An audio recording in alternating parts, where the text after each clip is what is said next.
నేను నా పరిసరాల పరిశుభ్రత కొరకు ప్రతిరోజు కొంత సమయం కేటాయిస్తానని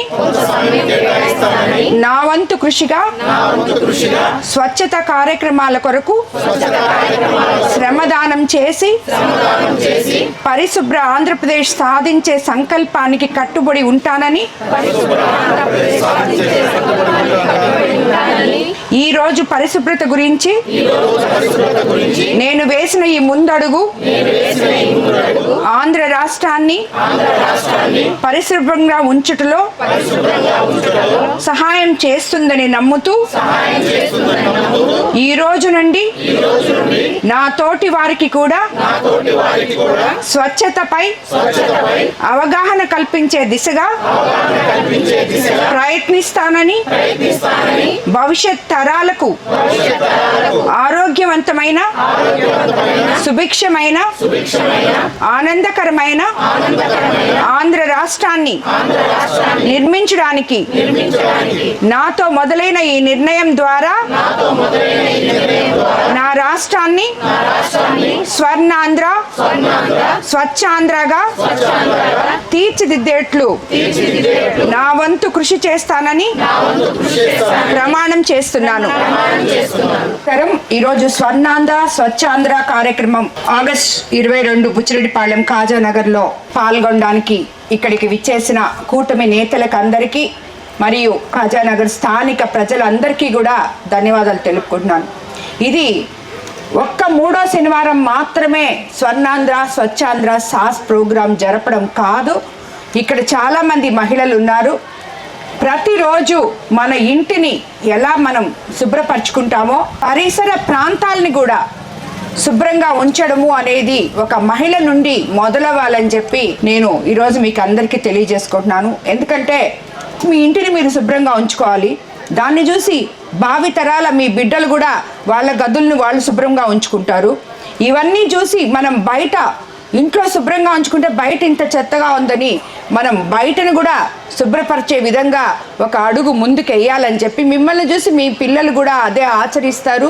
ప్రతి పౌరుడు కూడా ఆ వీధిలో ఉన్నవాడు వాళ్ళ ఇంటి ముందు నీట్గా ఉంది, మా ఇంటి ముందు సరిగా లేదు అని చెప్పే విధంగా పోటీ పడి మరి ఆ పరిసర ప్రాంతాలని శుభ్రపరచుకుంటారు. ఇవన్నీ కూడా మనం రాబోయే తరాల వాళ్ళకి అందించే బంగారు భవిష్యత్తులో ఒక బాట లాంటిదని చెప్పి మీరు అందరూ గుర్తుపెట్టుకోవాలి. దీని గురించే మన స్వర్ణాంధ్ర 2047 సంకల్పంతో భాగంగా ప్రతి నెల 3వ శనివారం నిర్వహిస్తున్న స్వర్ణాంధ్ర కార్యక్రమం అనే లక్ష్యం ఒక్కటే మంది.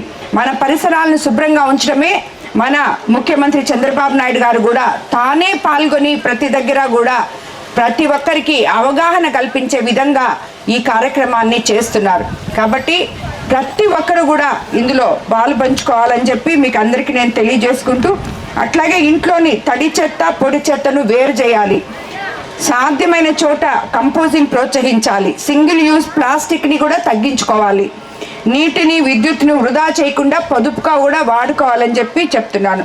చెత్తను ఎక్కడ పడితే అక్కడ వేయకుండా సరైన ప్లేస్లో మీ ఇంటి ముందర బయట ఒక 2 చెత్త బుట్టలు పెట్టి దాంట్లో ఫిల్ చేస్తే మున్సిపాలిటీ వాళ్ళు వచ్చి తీసుకెళ్తారు. రానప్పుడు మున్సిపల్ ఆఫీస్కి కాల్ చేయడానికి మీకు ఆల్రెడీ ఒక నంబర్ ఉంది, వాళ్ళకి చేస్తే వాళ్ళు వచ్చి తీసుకెళ్తారని చెప్పి కూడా మీకు తెలియజేసుకుంటున్నాను. అలాగే RRR రెడ్యూస్ రీయూజ్ రీసైకిల్ అనే విధానాన్ని మన జీవితంలో మనం బాగా చేసుకోవాలి. అవసరం లేని వస్తువులను వినియోగం తగ్గించుకోవాలి.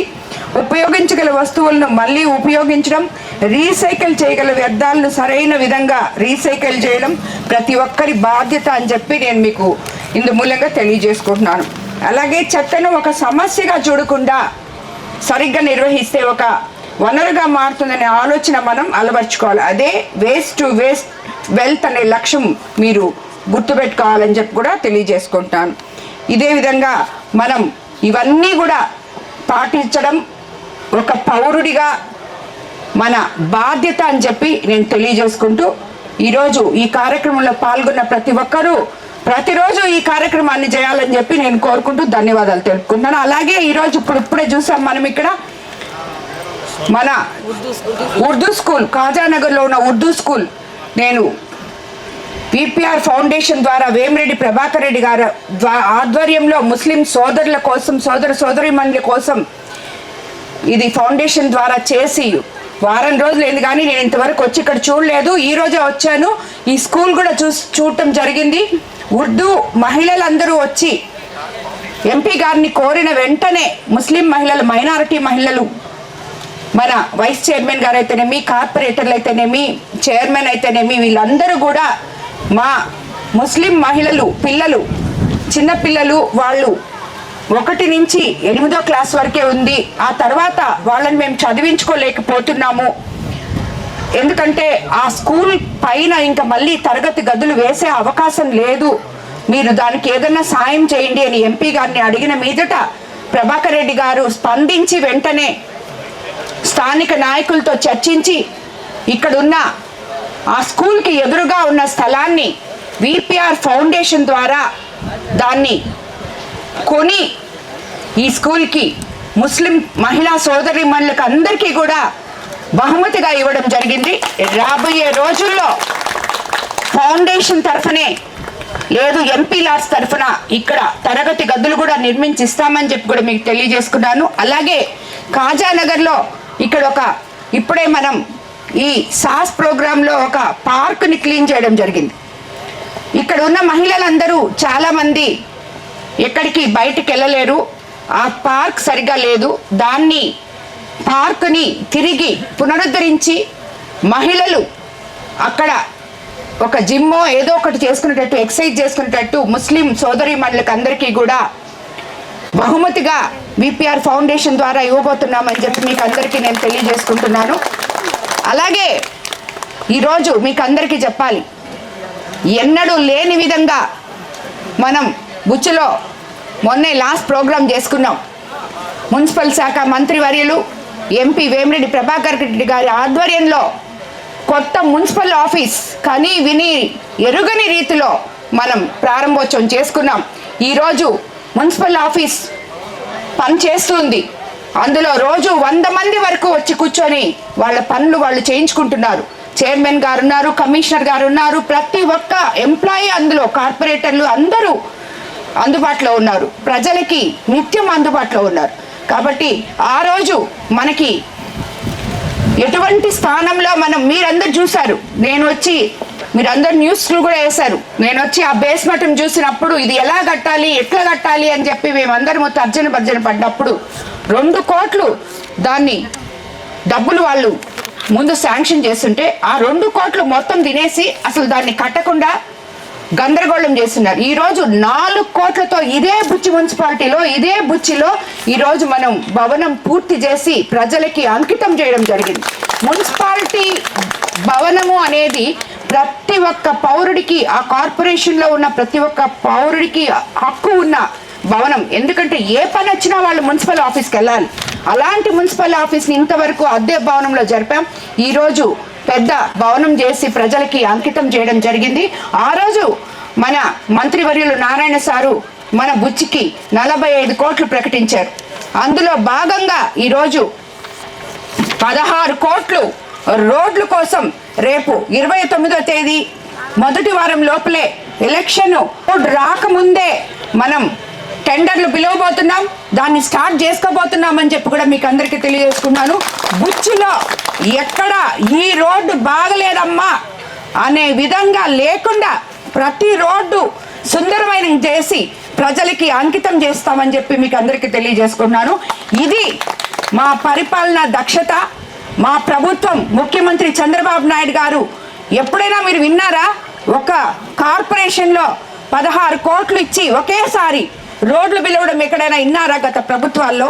ఇది ముఖ్యమంత్రి చంద్రబాబు నాయుడు గారి పారదర్శకత, ప్రజల పక్షపాతి అని ఆయన్ని మనం ఎందుకు చెప్పుకుంటామంటే ఇదే. ఈరోజు అభివృద్ధి అనేది ఏంటో చేసి చూపిస్తున్నాం. ఇప్పుడే కాజానగర్లో కాలువలన్నీ చేస్తున్నాం. రాబోయే రోజుల్లో తొందరలో అన్ని రోడ్లు కూడా 16 కోట్లతో కంప్లీట్ చేసి బుచ్చి ప్రజలకి అంకితం చేస్తామని చెప్పి మీకు అందరికీ నేను తెలియజేసుకుంటూ, నేను మళ్ళీ నేను చేశాను మీరు చేయండి నేను అడగరు. మీకు ప్రతి ఒక్క ప్రజలకి బుచ్చి మున్సిపాలిటీలో ఈరోజు గత ప్రభుత్వాలకి, ఈరోజు నేను ఎమ్మెల్యేగా వచ్చిన తర్వాత ముఖ్యమంత్రి చంద్రబాబు నాయుడు గారు ముఖ్యమంత్రి అయిన తర్వాత తెలుగుదేశం ప్రభుత్వంకి తేడాలు చూసుకోండి. తేడా చూసి ఏ ప్రభుత్వం ఉంటే, ఎవరు ఎమ్మెల్యేగా ఉంటే, ఎవరుంటే మీకు బుచ్చి ప్రశాంత వాతావరణంలో అభివృద్ధి ఒకవైపు, సంక్షేమం ఒకవైపు జరుగుతూ ముందుకెళ్తుందో ఈ బుచ్చి ప్రజలే నిర్ణయించుకోవాలని చెప్పి, ఎందుకంటే ఎప్పుడూ చెప్తుంటాను నేను, కోవూరు ప్రజలు చాలా చైతన్యవంతులని చెప్పి, అది మీరు నిలబెట్టుకోవాలని మరోసారి మీకు అందరికీ నేను తెలియజేసుకుంటూ, ఎప్పుడు కూడా ఈరోజు ఈ స్కూలు ఆ చిన్న పిల్లలకి ఈరోజు మేము ఈ స్థలం అంకితం చేస్తున్నందుకు విపిఆర్ ఫౌండేషన్ తరఫున, ఎంపీ వేమిరెడ్డి ప్రభాకర్ రెడ్డి గారి తరఫున ఎప్పుడు కూడా మేము ముస్లిం పక్షపాతులమని, వాళ్ళకి ఎప్పుడు అండగా ఉంటామని కూడా నేను మీకు అందరికీ తెలియజేసుకుంటున్నాను.